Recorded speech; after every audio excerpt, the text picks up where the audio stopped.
chairman han soi dana khan huna chep angren le maya soi ve po chu pu ro zui kha ka di maya tu le tu lo lampang ma lo o ka tia ya chairman pakhatin khu ta ka soi ang deuh lekin khu soi tu asoma kan upa kan som don to nga ani hi thu tha ve tak tak se soi thina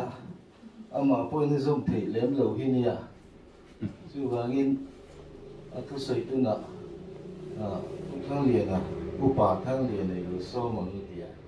tui lo se tin na ding an tia chu tian chu ni lo wa voi min som dan ka chu ei kan ho tu pa kan pu per chau kan ne ke chu rei ka soi don lo wa thu soi tu dan te po kha tama chu wangin rei lo de te thu soi ka tu manga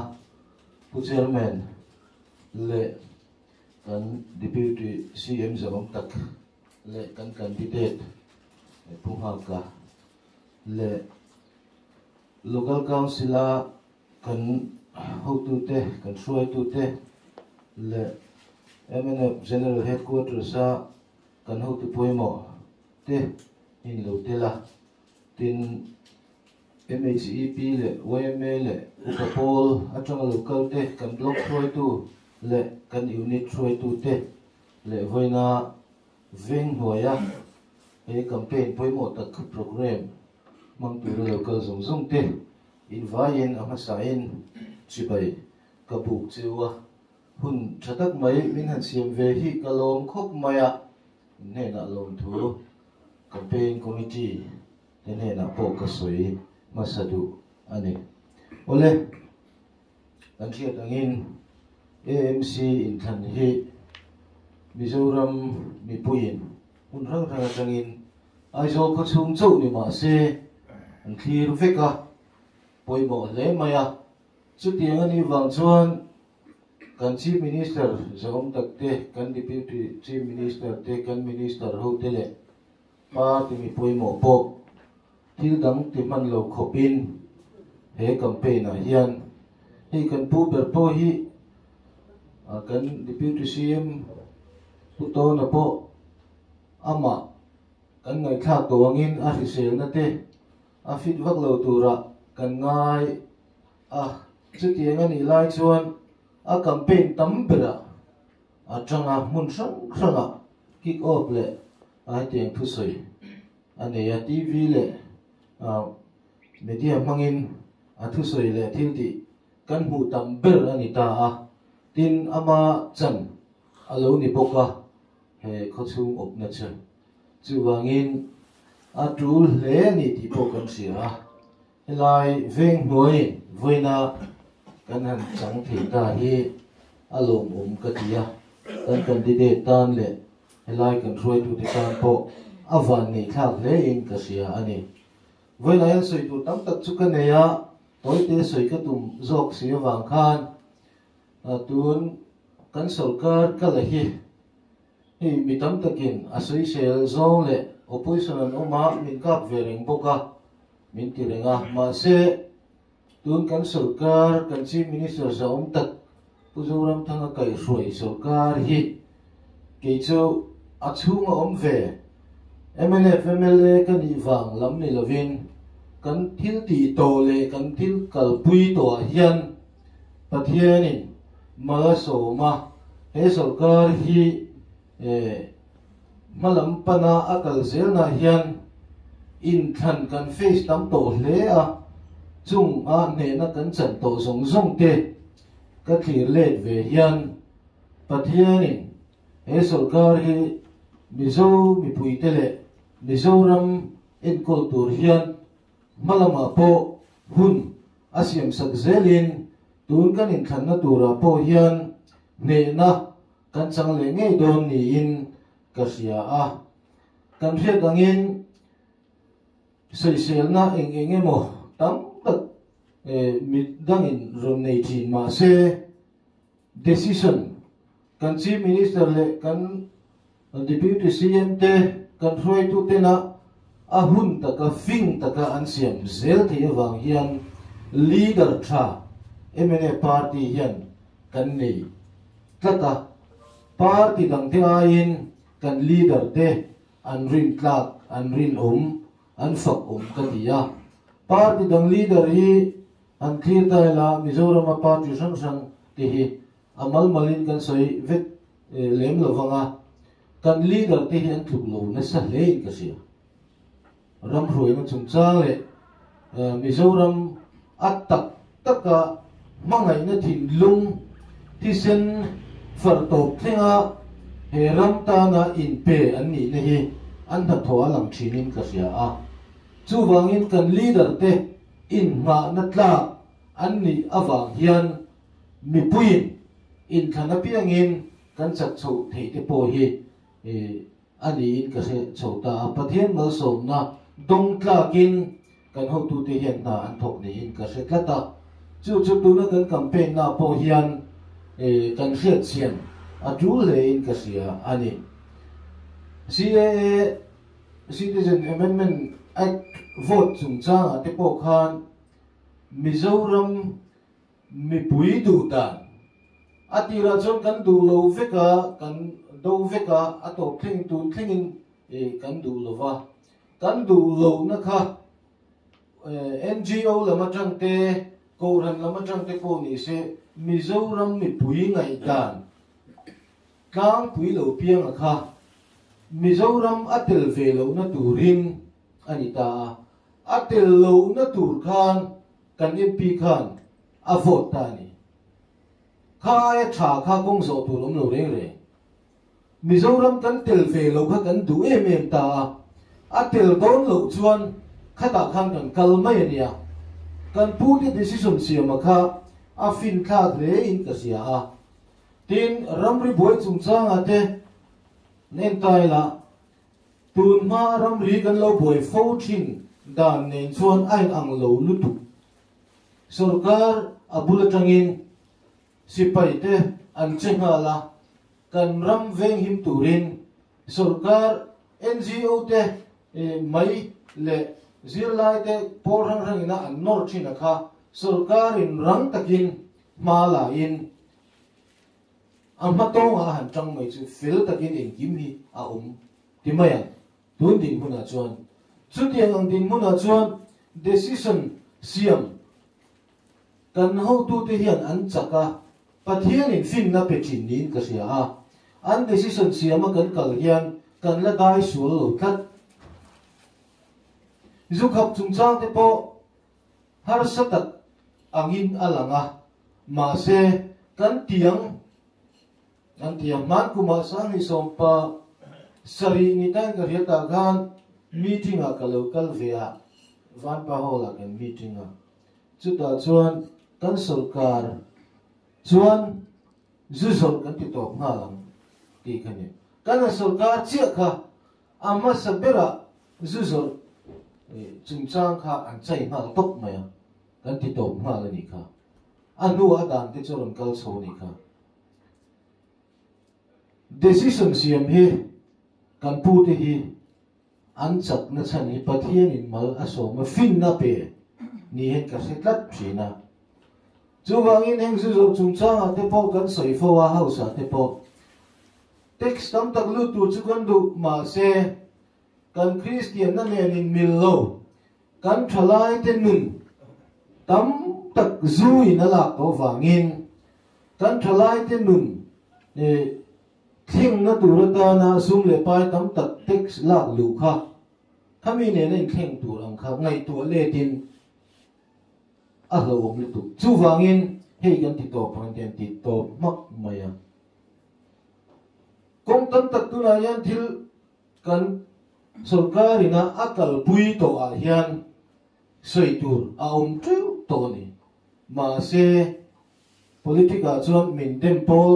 an thawa Sileng heti khopa khoveli na boy pui India ram na boy puya kan Mizoram kan boy puya chung ko tin le kan mimalin chu tiang Sileng chung changa kan pu te malak na ho te po hi India ram a ti tha kan han ni chhota a pathian mal som tla kin heng Sileng kan do na chung changa te po har fimin ngay tua na phim này in kan pu ti hian ke an pe ni anti da nang hi kan zui thiam phot chuan lodlin na mal som na kan lo dong thi na ni ti hi alang chiang le in ka sia a chuwangin heng COVID-19 kan do na chung cha te po CM relief fund chung cha te eng kim mai hi ani thap vek hian alang kat maya heti chunga sum le pai India ram le khovel point har set na to line atak taka chuan treasury khar kan la nei mi le ne sarkar na thok hoin lo lak thei lo po kan nei lova klema an tlai deuh po chang ve zau ma se heti khopa sum le pai har set na central atang kan sum mu tur enge muzat kan be sei kan mu thei lo chung point treasury khar emo lo lak thei lo emo financial management chung changa kan pu te kal pui dan hi hei ai tha hi thei chung lo tin hei kholai kal kong ang chi him te po ni se thing tlang lam te po sarkar ma sa ne na khai khin chuan ai thau lu tuk to kong pui le kong pen le te ang chi zong zong te po chu tiang tak chuan kan pu te hian tran an la a chu wangin mun ta ka ngai tua chu chuan kan in than hun hi ke ni MLA kan in than zo atanga village council in than solama LADC ate alo oma tin MP in than arampum huwa pina oma heta VC le local council in than oma MDC in than solama omboka by election MADC ate LADC ate omboka chút tiền ang chuan hun rei lo te chung hian election lir main kan hun poi kan manga covid alo ni le poka chút tiền kara chuan kan sarkar he akala chút tiền chung chuan that takin tuna hian sarkar function he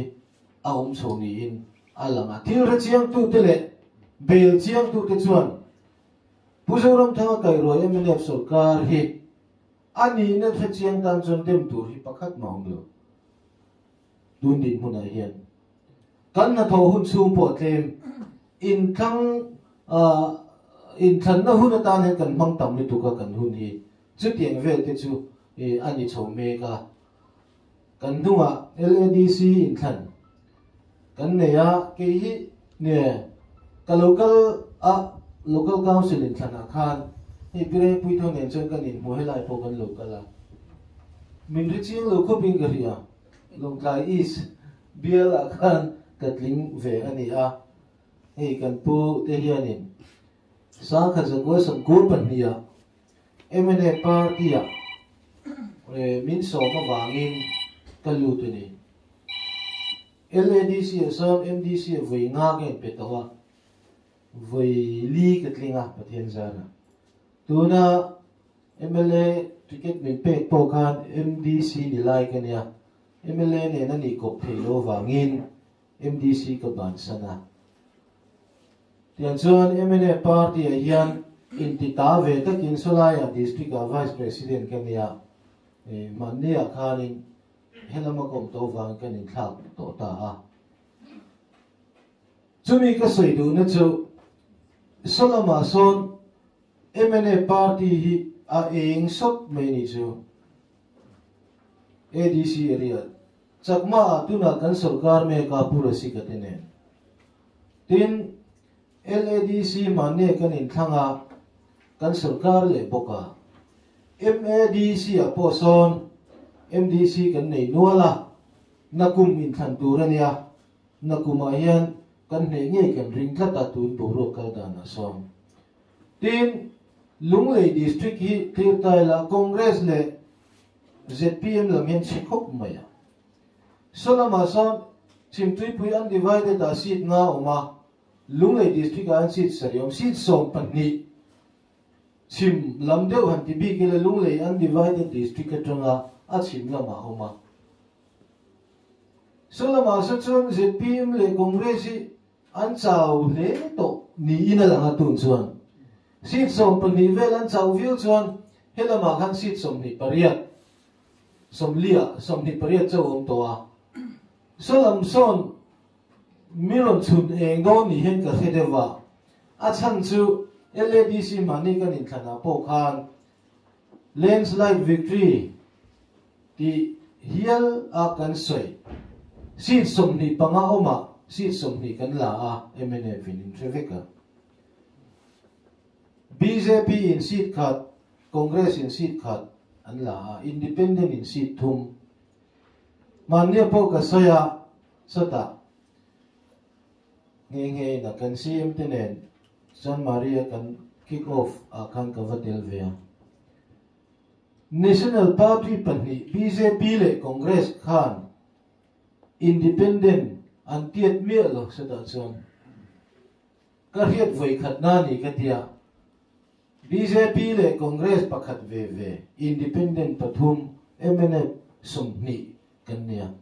National Party pani kha chu an tlom de independent pon tiat lo reng ZPM phe chu adin ding lo hrim kan nunga in MDC than ma an candidate ni ve to long tai USME ZPM candidate chu phe chu ka soma ka lom lut nge ya ZPM in omzian nei lo khop mai salama chon report ka pe ve du hrim ani chu wangin solam pang so a eng MNF kan ho tu ti rin tok nei an nei thatwa chu wangin ADC area le solama chim lam hoi lam pa tang re son MNF sarkar hi tha an ron ti MNF ni hen ron du de vek tran to ni chu wang chon helai kan ai zo ko pui chung bera AMC kan in than na tu ra hian kan chak nge nga ya tin kan chak bok donin ka sia a kan pu te chan la dan ken hian alai li ber le a ko pui bera khan ne na sang ta kan ne ngai ta ni chu so lama tanga kan ne to dan te helama tang kan ne na asan view chon ti kan Mizoram dung le wanga fan mai do ni chu poi mo khop maya tun ken than na tu hi nge na kan candidate po hi a fela hi manjana kan campaign tlang to wa mission venga abiala ka local to wa hi ka voi ni ron ka na ni to hi nge na ole soi tu tam ta kham ma sela kan soi ve du toy te kan soi pe lok du ma chu mane ka soi to wa ama hi na apply lo ka hilo wa ama ti sen pon lo wa claim te kan soi be du chu in thana reng chu na pang kan ne ke ni che pu te bula pe chan le upa de u fe kin na pang pol ber kan I ka ringa han soi eng moti zong ngai lo la voi ruk MLA tu ken peng na ni to MDC ne chu ka ti ve dan thin ka oma claim te a han soi bel ka du chu in thandon re hian ken peng de ve don jon register ka maintain thina ke ma hian ama deu tangin chu mimal chon ti thei ve kan ya ma se tu na candidate an pon nu ata na har samai theya unit in ti tu rani aru ki confidential in block inemo chu ati dan tu chu ne na le campaign kan ni boka ne na thuru kom theita la ya chu kan lam mi chin chia fek tu rani an ming azia kha in man lo ni point house number 10 na vote thumom house number so panga vote nga om ti MNF in kha ni china report in pek kha alom on view rolling dem lam ni lovin in chiang lo ka tia MNF vote nga vel kan la om ngem ho ti kha in ti da ni in chiang chia lo wa chian tu re ni MNF zong chiang lo chu dang lam lo tu local council te headquarter roi tu te block roi tu te unit roi tu te front tala roi tu thalai le women front ami te senior front pon om chuan kami dang lam lo tur kha chin chia vek ro chuan in chin chia vek anga ZPM dang lam lo tur an dok roi tu len headquarter roi tu te in chin chia ve le anga congress in chin chia ve le anga chumi zong chu in chin chia vek chuan vote sang khat zaruk leka chuan azad ve ai tamakal ton sang khat kal ton chuti ni chuan in vote zaruk vel kha campaign be puin focus group siam nga ya thak ngai lai ni chu ti ngi turania chuti lova lungphun le in nei dona in ti ne te waka vasom anga ti chuan ti se ne ni chung lo focus group nei tu chu kalau practice ve to thinia zia kila ma sikha kha hriat poimo chu a leak out chuan kan pa ti chung ko in ti nuar pa theni ke ni chu mi tel lo ti velom thina chu wangin top confidential ni chung si khan a leader pani pathum lek le candidate hriat chi nia chu tiang chuan in ti vek anga lelam in zek vek anga a chung khat nai vai candidate chung khat nai vai le a nu pulte chung khat le tren rol cha dang lam me lo tur point chin chia vek te chu tiang in chin chia vek chuan campaign to feel khazim do ni chu ka point pakhat na ka sei du nia ti nge a tha a har me lo dar ga ni thuma ti vek te o ti ro a lo mom chu chu lo le chuan in venga om si veng danga tanga ron control the mi hiun om thina chu hiat nge tu ni veng danga om thin helai vote nei si veng danga tanga an chung te na thuan ron oi nei thei kha tiang chi ka unity set tu te chung nge he tu te nge lo min the lo control te ti ka in the le anga campaign strategy khane campaign kan ni boka oi ten chu lai chu ka sei du ta chu tiang chuan in tianga tu te chunga mo chu he tami in nei chuan tu te chunga mo chuan ne chong le thei kha wang khan mane ka soyang devin sumlu lo a in lam khuang lo in ipte khat ma zo an ti deu hi apply ve nga ya chung ko pani pathum chu tu te chung in mo an control thei kha unity set tum ru candidate point set tum tu chu wangin he tami in ti khan he tami te ka lo ne me ang mai downline an nei thin neutrality po hian downline na rukin an nei du khup chu riat tur ania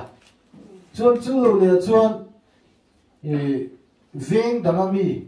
a cha bi va om da yan om the kan veng chunga chu ko om si a u te mo a pa te mo a chu khat nai veng danga mi poi mo tak tu mo thu kha oi tlat an om the kha helai be nei the si lo a cha bi kha riat chuan so to mi kha va biak zo ka min ne sa mi biak sak te ti tu ani kha tiang chi kha khopu ya chuan in noi lo le ngon tak an om thina chu riat angai chu ti nge popular cha ka tia chu lo le chuan poi mo ka ti me poi kha chu ka sei to nga kan fa te